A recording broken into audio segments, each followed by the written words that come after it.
Chers frères et sœurs, n'est-ce pas merveilleux de recevoir du ciel la révélation continue par l'intermédiaire du président Nelson et de nos dirigeants de l'Église qui nous invitent à adopter une manière nouvelle et plus sainte de vivre dans notre foyer et à l'Église et de le faire de tout notre cœur, de tout notre esprit, de toutes nos forces. Vous est-il arrivé déjà de faire une chose pour laquelle vous vous êtes senti pris au dépourvu ou incompétent, mais d'avoir été béni pour avoir essayé? Ça m'est arrivé. Voici un exemple. Il y a quelques années, Richard G. Scott du Collège des 12 Apôtres m'a gentiment demandé « Garrett, voudriez-vous faire de l'aquarelle avec moi ?» Frère Scott m'a dit que la peinture l'aidait à observer, à créer. Il a écrit « Essayez d'être créatif, même si les résultats sont modestes. La créativité peut susciter un esprit de gratitude pour la vie et pour les talents que le Seigneur nous a donnés. Si vous choisissez avec sagesse, cela ne vous prendra pas nécessairement beaucoup de temps. » Henry B. Eyring dit que ses méditations artistiques sont motivées par un sentiment d'amour, notamment, je cite, « l'amour du Créateur, qui attend des enfants qu'ils deviennent comme lui, qu'ils créent et construisent. » Fin de citation. L'œuvre créatrice du président Eyring offre une perspective unique et spirituelle du témoignage et de la foi. Les œuvres d'art de Boyd K. Packer illustrent un message fondamental de l'Évangile. Dieu est le créateur du ciel, de la terre et de tout ce qui s'y trouve, que la nature témoigne de cette création divinement dirigée et qu'il y a une totale harmonie entre la nature, la science et l'Évangile de Jésus-Christ. Fin de citation. Alma a dit « Tout montre qu'il y a un Dieu. » Les enfants de la primaire chantent. Quand j'entends l'oiseau chanter dans les bois, quand je vois le bleu du ciel, je suis très heureux de ce monde si beau que le Seigneur a créé pour moi. Victor Hugo a dit, je cite, « Il y a entre les êtres et les choses des relations de prodige, dans cet inépuisable ensemble de soleil à pucerons.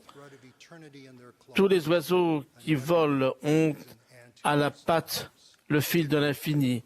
Une nébuleuse est une fourmilière d'étoiles. » Fin de citation. Cela nous ramène à l'invitation de Frère Scott. J'ai répondu, Frère Scott, j'aimerais devenir plus observateur et plus créatif. Je me réjouis à l'idée que notre Père Céleste peint avec des volutes de nuages et toutes les nuances du ciel et de l'eau. Mais j'ai alors marqué un long silence. Frère Scott, je n'ai aucun talent pour l'aquarelle. J'ai bien peur que vous soyez déçu en essayant de me l'enseigner. Il a souri et nous avons convenu d'un rendez-vous. Le jour J, il avait préparé les feuilles, la peinture et les pinceaux. Il a tracé quelques contours et mouillé le papier pour moi. Nous avons pris comme modèle sa magnifique aquarelle intitulée « Feu de camp au crépuscule ». Pendant que nous peignions, nous avons parlé de la foi, dit que lorsque nous sommes face à la lumière et à la chaleur d'un feu de camp, nous tournons le dos aux ténèbres et à la certitude que pendant de longues nuits de solitude, le feu de camp de notre foi peut nous donner de l'espérance et de l'assurance.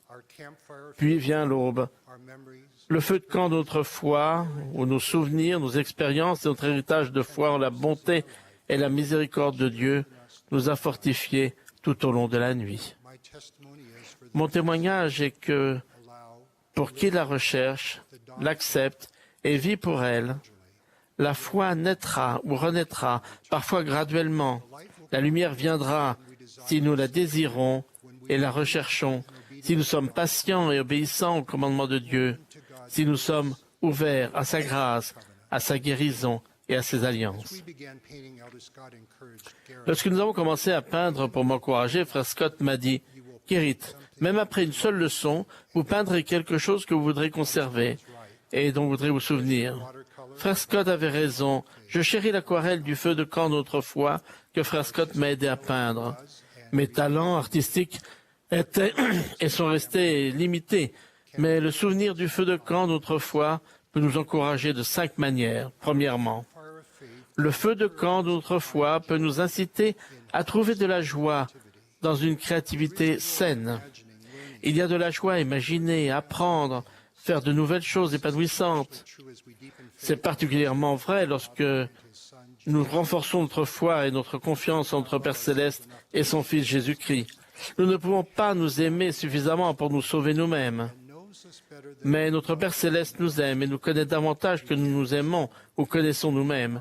Nous pouvons faire confiance au Seigneur et ne pas nous appuyer sur notre propre compréhension. Avez-vous déjà été la seule personne à ne pas être invitée à une fête d'anniversaire? Vous est-il arrivé d'être choisi en dernier ou pas du tout pour faire partie d'une équipe?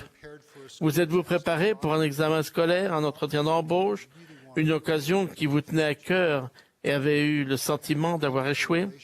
Avez-vous prié pour le succès d'une relation qui, pour une raison ou pour une autre, n'a pas abouti? Avez-vous eu une maladie chronique, été abandonné par votre conjoint? Ou vous êtes-vous fait du sang d'encre pour un membre de votre famille? Notre Sauveur connaît notre situation.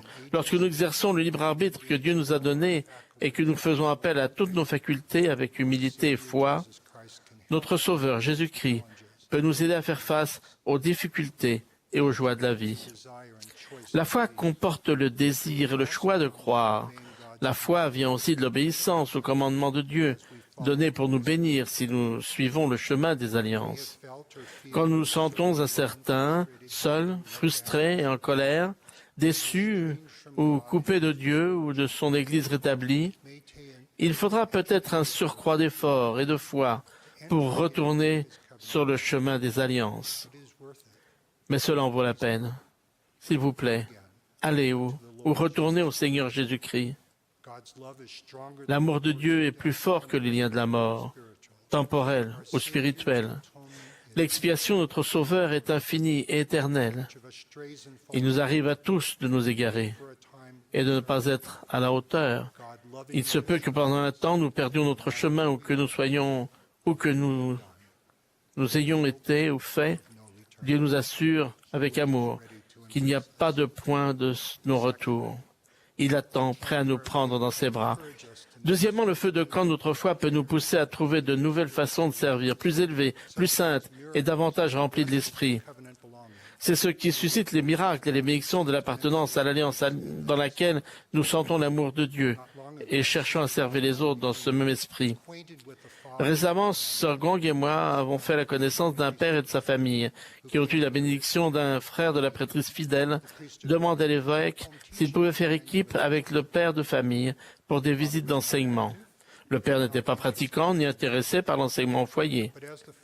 Mais quand son cœur a changé, lui et ce frère de la prêtrise aimant ont commencé à aller voir leur famille. Après l'une de ces visites, sa femme, qui n'allait plus à l'église non plus, a demandé à son mari comment les choses s'étaient passées. Le père a reconnu qu'il avait peut-être ressenti quelque chose, puis est allé dans la cuisine se servir une bière. Mais une chose en a entraîné une autre. Des expériences touchantes, le service pastoral qu'il a rendu, le changement de cœur, les cours de préparation au temple, l'assistance à l'église, le scellement en famille dans le temple sacré. Imaginez la reconnaissance des enfants et des petits-enfants envers leur père et leur mère, et envers le frère de service pastoral, venu en ami et qui a fait équipe avec leur père pour aimer et servir les autres. Troisième feu de camp d'encouragement à la foi. Les joies et les bénédictions créatives de l'Évangile se manifestent lorsque nous efforçons d'aimer le Seigneur et notre prochain de tout notre cœur et de toute notre âme.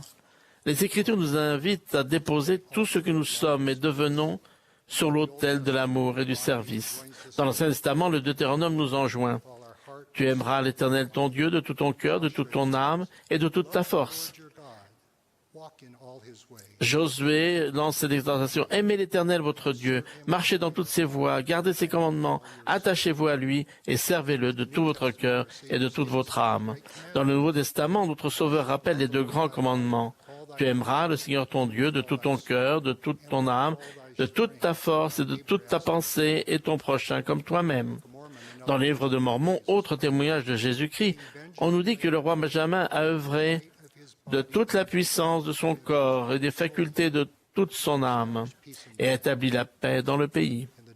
Dans les doctrines d'alliance, comme le savent tous les missionnaires, le Seigneur nous demande de le servir de tout notre cœur, de tout notre pouvoir, de tout notre esprit et de toutes nos forces.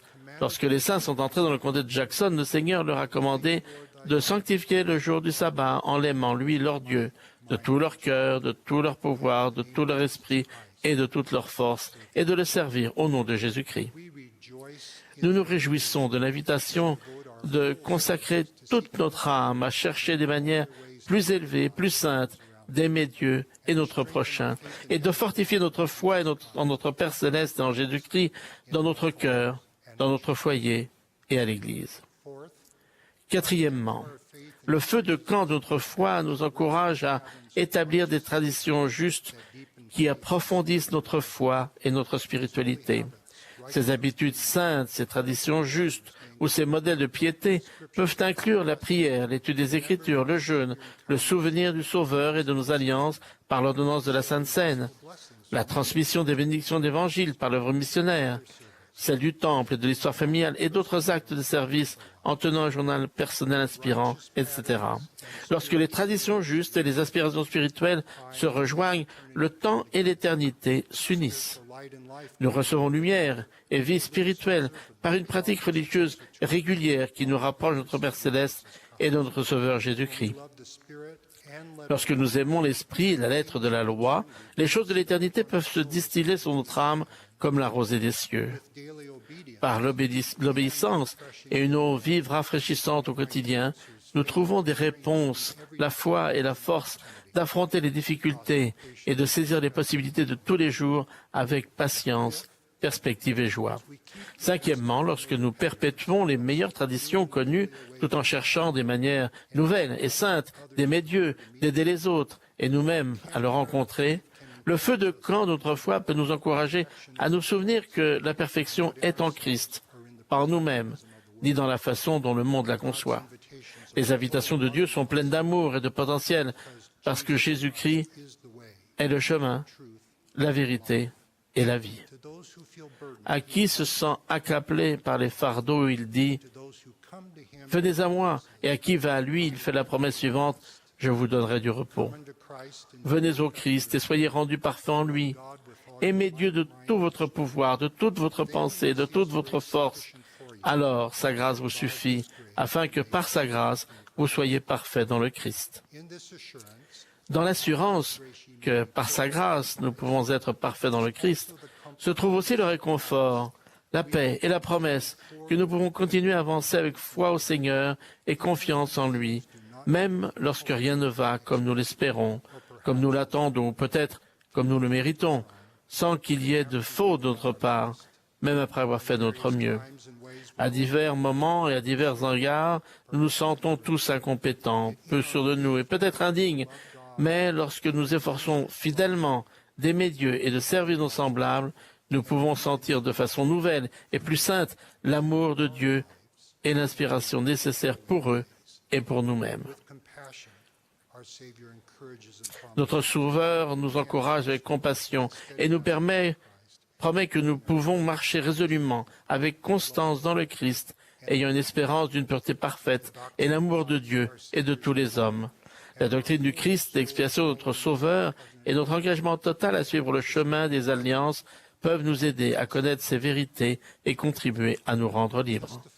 Je témoigne que la plénitude de son évangile et de son plan du bonheur sont rétablis et enseignés dans l'Église de Jésus-Christ des saints des derniers jours, dans les Saintes Écritures et par les prophètes, depuis Joseph Smith jusqu'à Russell M. Nelson aujourd'hui. Je témoigne que son chemin des alliances mène au plus grand don que nous a promis notre Père céleste aimant. Vous aurez la vie éternelle.